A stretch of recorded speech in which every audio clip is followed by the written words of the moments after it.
É o Irapuru, é a rádio do povo, com você na madrugada, comando da madrugada, 5 de maio de 2018, 1h32, 18 graus a temperatura. Hora da notícia para fechar o bloco, né? Uma notícia que chega, na verdade, uma informação para deixar você por dentro do que está acontecendo, né?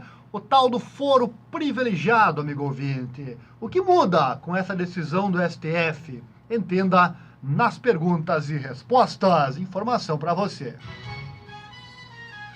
Informação.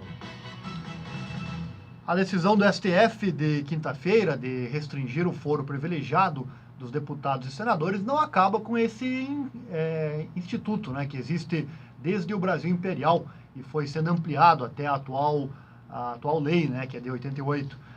Vamos então às perguntas e respostas para deixar mais clara isso, que é um assunto com certeza muita gente não entende, né? Até porque é muito pouco explicado na mídia em geral. O que muda então com a decisão? No julgamento ficou definido que só permanecerão no STF os processos cujos crimes ocorrerem durante o mandato do parlamentar, né, e estejam ligados às funções do cargo. Os inquéritos e ações penais que não se enquadrarem nesse filtro serão enviados à primeira instância da Justiça Federal ou Estadual. Mais uma dúvida: o que não se altera com a decisão? Por ora, a decisão aplica-se somente aos 513 deputados federais e 81 senadores, deixando de fora 29 ministros de Estado, os 3 chefes das Forças Armadas e 101 magistrados das Cortes Superiores de Brasília, cerca de 140 embaixadores também, além de milhares de autoridades estaduais e municipais. Por que será, né? Porque não todos. Enfim, quem vai ser atingido? Ainda não se sabe ao certo, né, quais senadores e deputados serão atingidos, porque caberá ao ministro relator de cada uma das investigações a que respondem, né, analisar se o crime se enquadra nos novos critérios para sair do STF.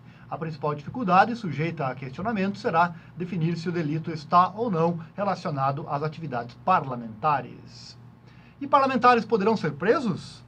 Mesmo com as investigações na primeira instância por crime fora do mandato e não ligados ao cargo, deputados e senadores continuam sujeitos à prisão, mas continuam com uma proteção especial. Antes da condenação, só podem ser presos se forem pegos em flagrante num crime inafiançável, como racismo, tortura, tráfico de drogas e terrorismo, por exemplo.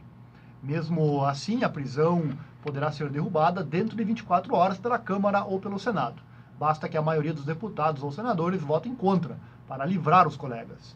No caso de condenação, os parlamentares ficam sujeitos à prisão para cumprimento da pena, após confirmação da sentença pela segunda instância, como já ocorre para os demais cidadãos.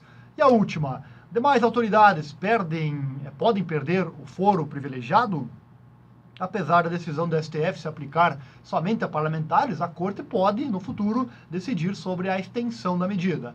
Segundo o ministro Luiz Roberto Barroso, a decisão de quinta-feira deverá levar à discussão sobre a restrição do foro para as demais autoridades não atingidas pelo julgamento. No julgamento, a aplicação dos novos critérios foi proposta pelo ministro Dias Toffoli e apoiada por Gilmar Mendes, mas não obteve maioria favorável entre os 11 integrantes do STF. Se fosse aprovada, seriam atingidos mais de 38 mil agentes públicos federais, estaduais e municipais, incluindo governadores, prefeitos, secretários, conselheiros, delegados, entre outros. No Congresso, também tramita, em fase avançada, a proposta mais radical para acabar com o foro em qualquer situação, exceto para presidente da República, da Câmara e do Senado e também do STF.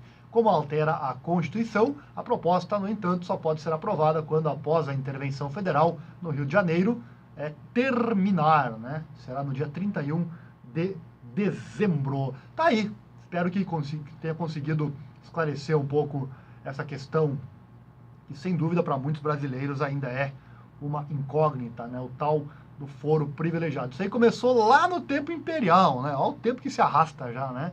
Na época, claro, os reis, enfim, todos os imperadores, enfim, não iam querer ser julgados de qualquer maneira, queriam um foro privilegiado, bem o que acontece hoje. E isso foi se arrastando porque, claro, quem decide pela retirada são aqueles que justamente utilizam deste benefício. Por isso que demora tanto aqui no Brasil, né?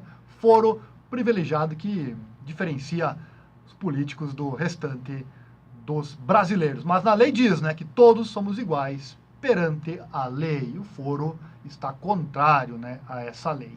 Informação para você.